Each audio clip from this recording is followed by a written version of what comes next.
In 1994, a Chinese farmer stood on a hillside watching his topsoil wash into the Yellow River. His family had farmed this land for generations, but now the ground was so bare that a single rainstorm could strip away what little remained. Experts called the Loess Plateau a lost cause, a landscape beyond saving. Yet today, this same region holds more green cover than the Amazon rainforest per square kilometer. And the transformation didn't come from massive government spending or advanced technology. It came from doing something so simple that most scientists refuse to believe it would work. If one of Earth's most eroded landscapes can reverse centuries of damage in just 2 decades, what does that mean for every degraded farm, every struggling community, every place we've written off as hopeless? Before we dive into how they did it, it's worth pausing to understand why this matters beyond China's borders. The Loess Plateau's comeback challenges everything we thought we knew about restoration. Follow along to see how one region's fight against erosion became a blueprint for regenerating land anywhere. Stay connected to explore more proven solutions that are quietly reshaping what's possible. The Loess Plateau stretches across 640,000 square kilometers in north-central China, covering parts of Shaanxi, Shanxi, Gansu, and Inner Mongolia. This is not a small experiment. The plateau is nearly twice the size of Italy, home to more than 50 million people. For thousands of years, this land fed dynasties and sustained civilizations.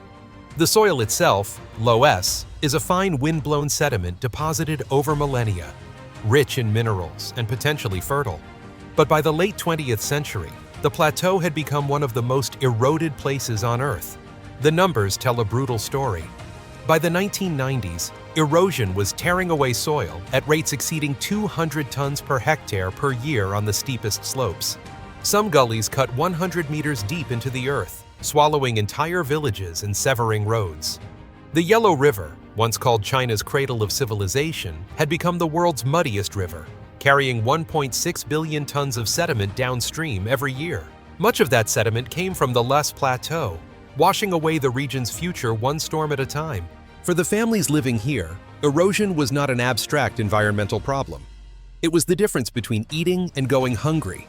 Crops failed as topsoil vanished. Springs dried up as vegetation disappeared. Dust storms, some visible from space, choked the air and buried fields under drifts of loose silt. In winter, temperatures plunged below -20 degrees Celsius. In summer, the bare ground baked under relentless sun.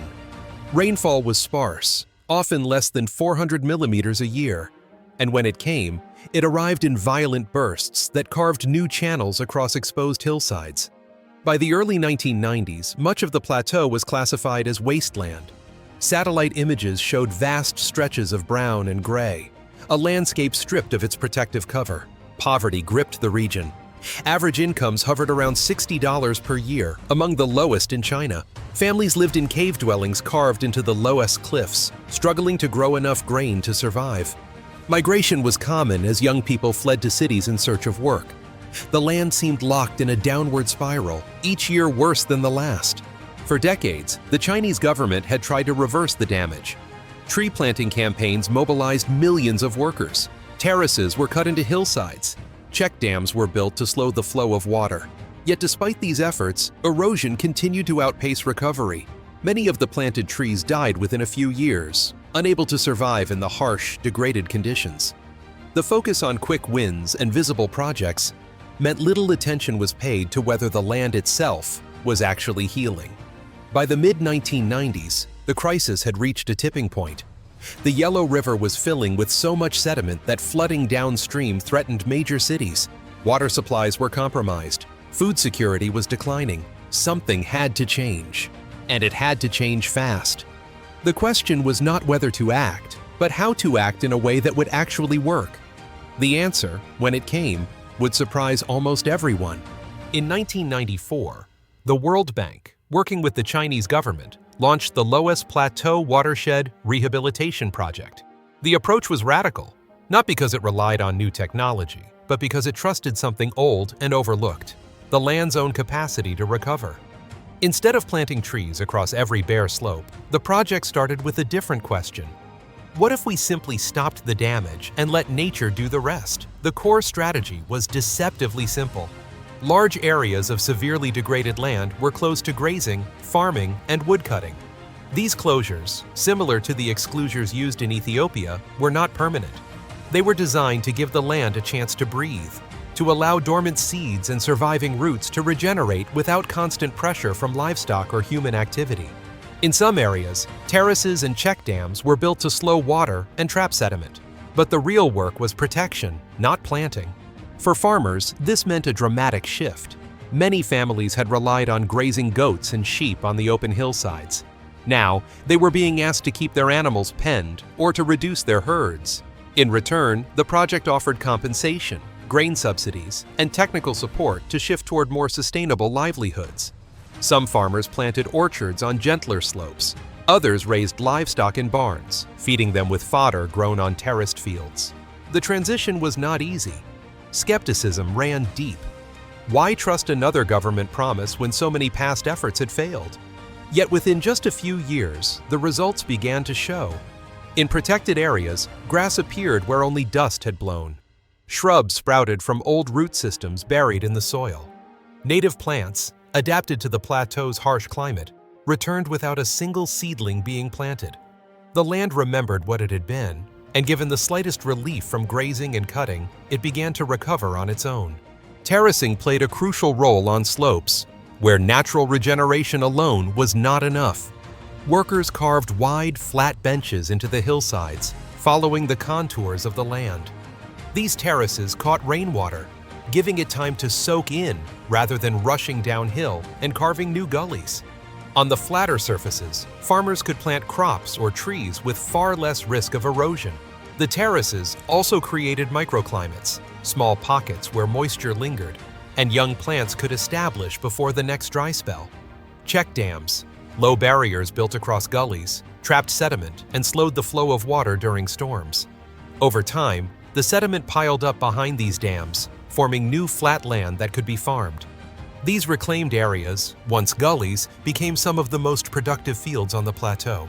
The dams also recharged groundwater, feeding springs that had been dry for years. But the real breakthrough was not in the structures. It was in the shift in thinking. The project did not try to impose a foreign forest on the land. It worked with what was already there, protecting remnants, encouraging regrowth, and building systems that captured water and held soil. The focus was on creating the conditions for recovery, not on counting trees planted or hectares treated. Success was measured by what grew back, not by what was put in the ground. Local communities were not just laborers in this process. They were partners and decision makers. Village committees decided where to close land, how to manage grazing, and how to share the benefits of restored forests and grasslands. Women, often excluded from land decisions, were given roles in managing nurseries and orchards. Training programs taught farmers how to prune fruit trees, manage water, and rotate crops in ways that built soil rather than depleted it. The Loess Plateau Project was not a top-down mandate. It was a collaboration, one that recognized that lasting change would only come if the people who lived on the land saw a future in protecting it. And as the first green shoots appeared on once barren slopes, that future began to take shape. Beneath the surface of the Loess Plateau, a hidden transformation was underway. For centuries, the soil had been compacted, eroded, and stripped of life. But as vegetation returned, the ground itself began to change. This was not just about plants growing on top of dead dirt. It was about the soil waking up, rebuilding the networks and structures that make life possible. The return of roots was the first signal.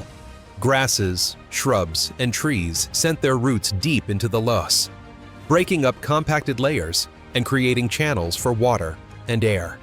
These roots did not work alone.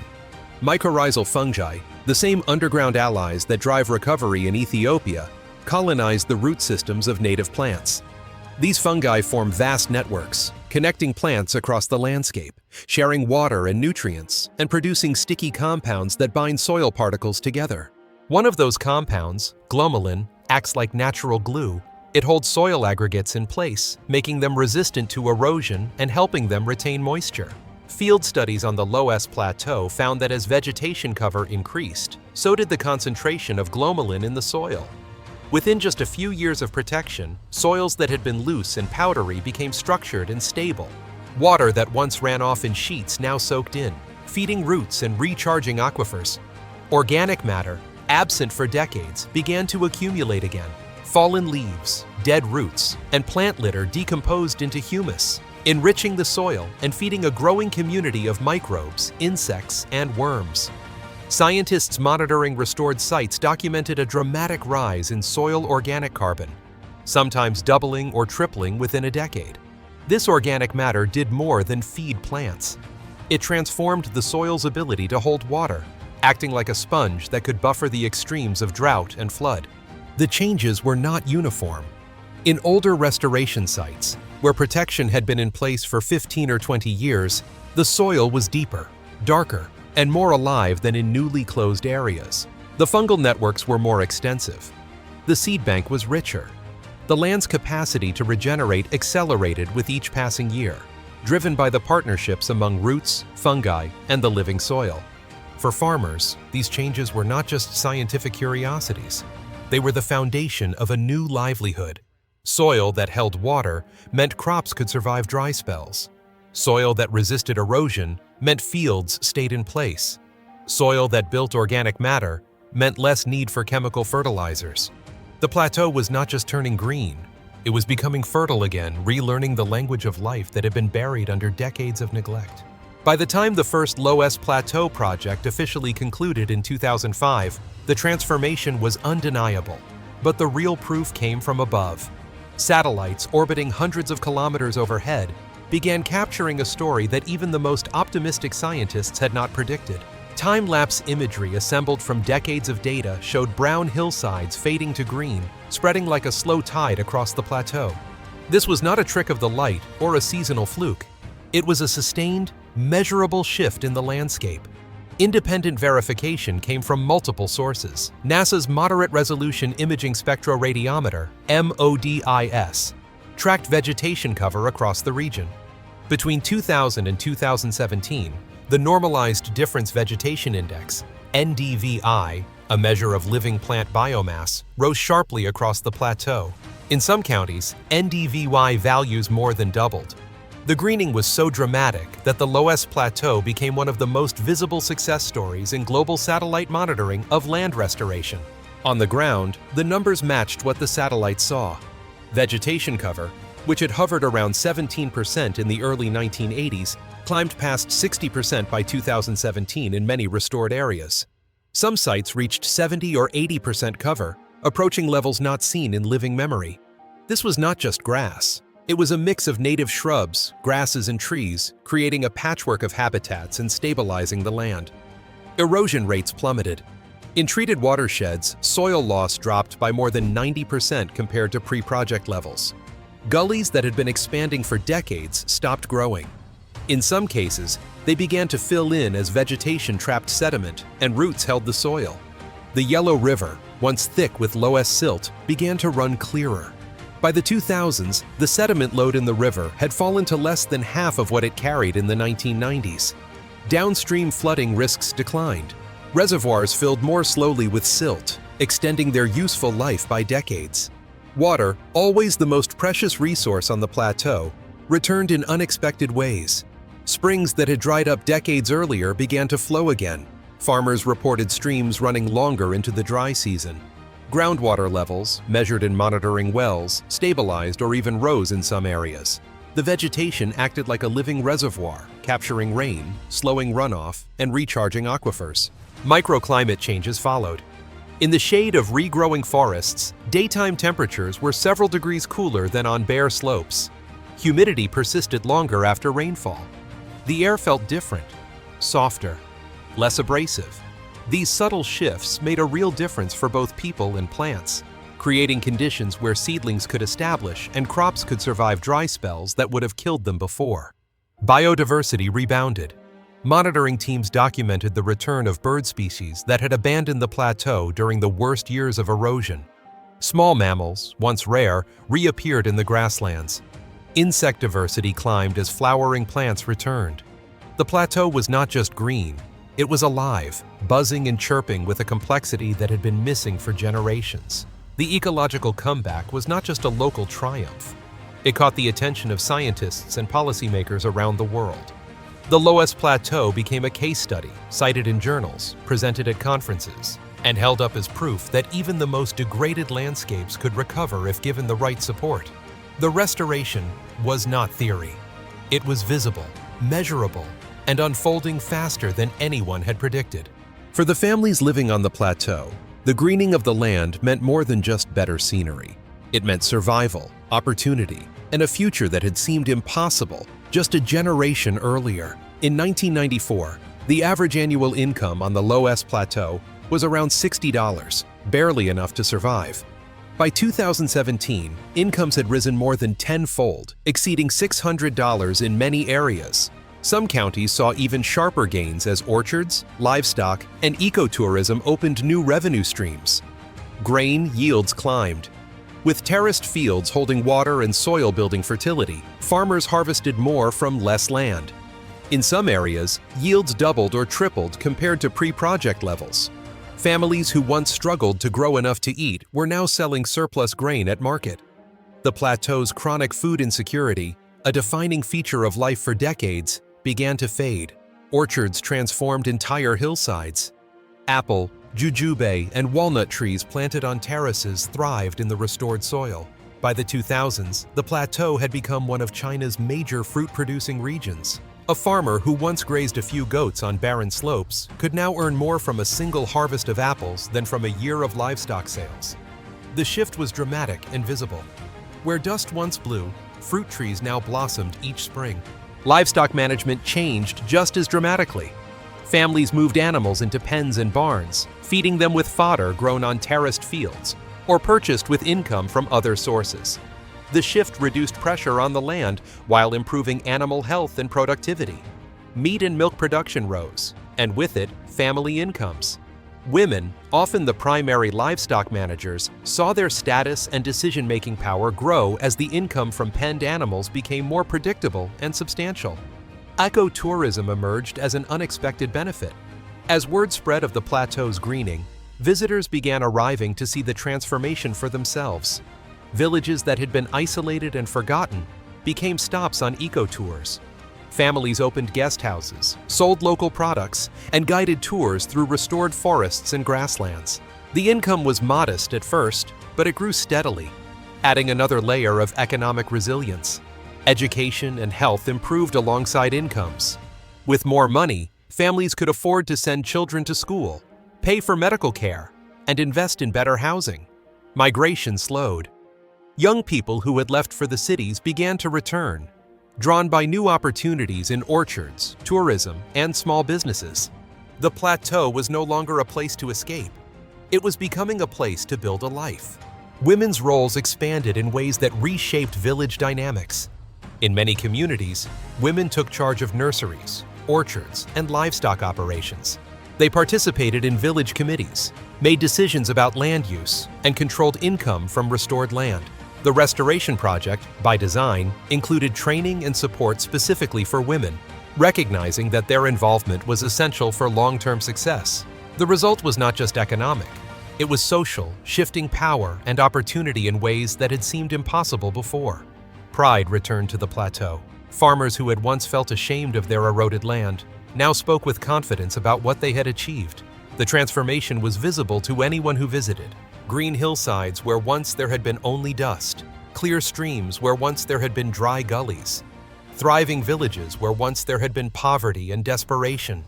The restoration was not just ecological or economic. It was a restoration of dignity, hope, and belief in the future. The economics of the Loess Plateau restoration have drawn intense scrutiny from governments and development agencies worldwide. Between 1994 and 2005, the first phase of the project cost approximately $500 million, funded by the World Bank, the Chinese government, and local communities. That works out to roughly $70 to $100 per hectare treated, far below the cost of conventional reforestation or large-scale engineering projects. The return on that investment has been extraordinary.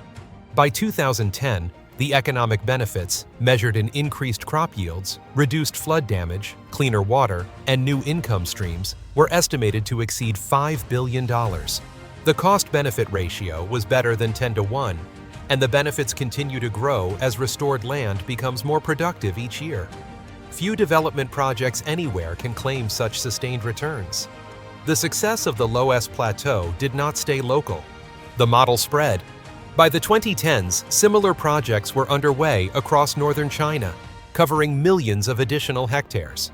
The principles, protect degraded land, work with natural regeneration, involve local communities, and focus on water management, were being adapted to dryland restoration projects in Africa, Central Asia, and Latin America.